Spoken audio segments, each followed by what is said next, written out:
Des unités de l'armée arabe syrienne prennent le contrôle de nouveaux villages dans la banlieue de Al-Hasaki. Le journal pakistanais The Express Tribune, le terroriste de Daesh Youssef Salafi enrôle des personnes pour les envoyer en Syrie.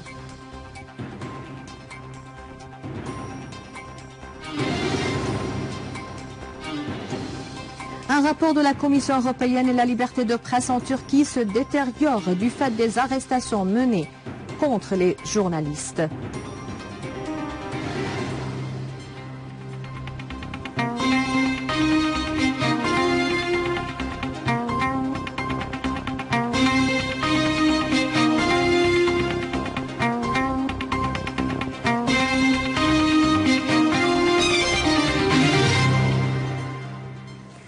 Les détails du journal, bonsoir.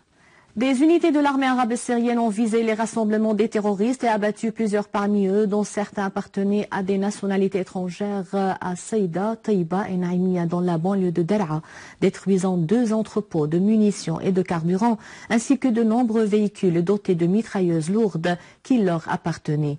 Des unités de l'armée ont mené des opérations spécifiques contre les caches des réseaux terroristes dans la banlieue de Idlib, tuant nombre de leurs éléments et blessant d'autres.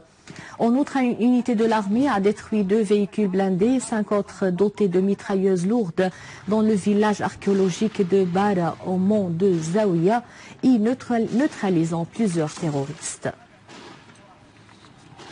Des unités de l'armée arabe syrienne ont pris le contrôle de Dahret Merjiyat, Dahret Warda et de Ma'adar au nord de Kfer Yabous dans la banlieue de Damas, tuant de nombreux terroristes du Front Nasra et de Ahrar al-Sham. De même, des unités de l'armée se sont emparées de 5 villages dans la banlieue est de Al-Hasaki. Le correspondant de la télévision syrienne a indiqué que des unités de l'armée arabe syrienne avaient stabilisé les villages de Rad Shaqira, Khashfetat, Massoul, Dawaya et Mazra'at Abu Saad dans la banlieue est de Al-Hasaki après y avoir détruit les derniers rassemblements des terroristes de Daesh. 6 personnes sont tombées en martyrs alors que d'autres ont été blessées dans une explosion terroriste revendiquée par le Front Nasra d'une charge explosive dans un autobus dans la zone de Kellasa à proximité du souk Hamidia à Damas. En outre, 9 personnes sont tombées en martyrs dans une attaque terroriste aux roquettes contre les 2 quartiers d'El-Izaa et de Saif el-Dawla à Alep. Les terroristes qui ont échoué durant 4 ans de porter atteinte à la fermeté des Syriens ont eu recours cette fois-ci à l'explosion à l'entrée de Kellasa d'une charge dans un autobus qui transportait des visiteurs libanais au mausolée de Seyd al-Qiya à Damas, ce qui a fait 6 martyrs et 19 blessés. Ce chiffre aurait augmenté si l'autre charge plantée dans un bagage à l'autobus avait explosé, mais heureusement les services compétents l'ont désamorcé. Quelques jours après la prise pour cible par l'occupant israélien des résistants libanais à Qneitra, le Front Nosra, l'un des bras d'Al-Qaïda au Levant, a revendiqué ce crime terroriste. Dans le même contexte, les terroristes ont visé les 2 quartiers de Saif el-Dawla et d'Al-Aziziyya à Alep par des roquettes qui se sont abattues sur un immeuble et ont fait 9 martyrs et plusieurs blessés. Le conseil de la ville d'Alep et ses véhicules ont récupéré les dépouilles des victimes qui se trouvaient sous les gravats. Les forces de sécurité pakistanaises ont mené une enquête avec le dénommé Youssef Salafi, un chef du réseau terroriste de Daesh, laquelle a dévoilé l'obtention par ce dernier d'un soutien financier des partis aux États-Unis pour gérer le réseau terroriste de Daesh au Pakistan. Le journal pakistanais The Express Tribune a affirmé que Salafi avait reconnu lors des enquêtes avoir enrôlé des personnes pour les envoyer en Syrie contre $600 pour chacune, soulignant que les informations révélées par Salafi ont été examinées avec le secrétaire d'État américain John Kerry lors de sa dernière visite à Islamabad. L'Iran a lancé le satellite Fajr, fabriqué par des experts et des spécialistes iraniens à l'occasion de la célébration du 36e anniversaire de la victoire de la révolution iranienne. Le satellite Fajr, pesant 50 kg et dont la tâche est d'envoyer des images de haute précision, est le 4e satellite iranien de fabrication locale envoyé par l'Iran dans l'espace. Le satellite a été envoyé à bord de la fusée Safir Fajr, qui est susceptible de porter des satellites dans l'espace et de les mettre à l'orbite de la Terre à une hauteur variant entre 250 et 450 km. Un rapport publié par le Conseil des parlementaires de la Commission européenne et intitulé « Protéger la liberté de la presse » confirme que la liberté de presse en Turquie diminue de plus en plus à cause des arrestations menées par le gouvernement d'Erdogan contre les journalistes et les représentants des médias. Dans le même contexte, les autorités turques ont arrêté plusieurs personnes, dont des commandants en chef au service des renseignements de sécurité de Izmir, à l'ouest du pays.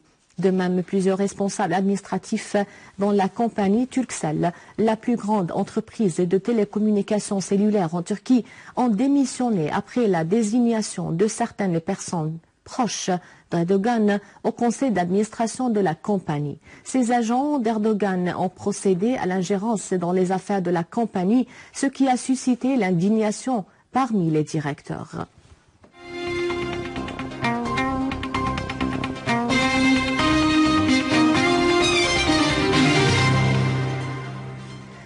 L'Union des femmes branche de Damas a organisé un atelier sous le thème « Vision de l'avenir pour la femme syrienne après la crise ». Le workshop est également en prélude du projet de la reconstruction de la société syrienne. Thuraya Arafa, présidente de la branche de Damas et de l'Union de la femme, a affirmé l'importance de la mise en ordre des capacités de la femme dans les domaines sociaux et économique de la vie. Elle a souligné le renforcement des contacts avec les organisations féminines dans les pays voisins pour mettre en relief le rôle de la femme syrienne dans l'édification d'une société avancée après la crise. Les secrétaires des unités des ligues à l'organisation de l'Union de la jeunesse de la Révolution ont appelé à assurer aux écoles de psychologues et organiser des activités de soutien social et psychologique pour aider les élèves à surmonter les répercussions de la crise que traverse la Syrie. Lors d'une rencontre tenue par l'organisation dans la Cité des Jeunes à Damas, dans le cadre de ses préparatifs de la tenue de sa 9e conférence, les secrétaires ont souligné la nécessité de sensibiliser la société de l'importance du rôle des ligues de la jeunesse par le biais des réseaux sociaux et de fournir aux bibliothèques des livres culturels et scientifiques. Le président de l'organisation de l'Union de la jeunesse de la Révolution, Ma'an Aboud, a fait allusion à la coopération permanente avec le ministère de l'Éducation et à la disposition de l'organisation à exécuter et à soutenir toute activité objective par ses membres. À la fin de ce journal, un rappel des titres. Les unités de l'armée arabe syrienne prennent au contrôle de nouveaux villages dans la banlieue de Al-Hasaki. Le journal pakistanais The Express Tribune, les terroristes de Daesh ou Youssef Salafi enrôlent des personnes pour les envoyer en Syrie.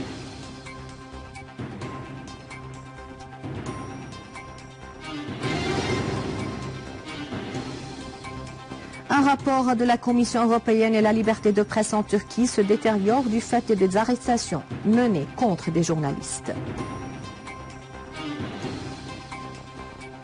C'est la fin du journal, merci de l'avoir suivi. Avant de vous quitter, je vous rappelle que vous pouvez consulter le site internet syriaonline.sy pour revoir ce journal et davantage d'informations. Merci bien, au revoir.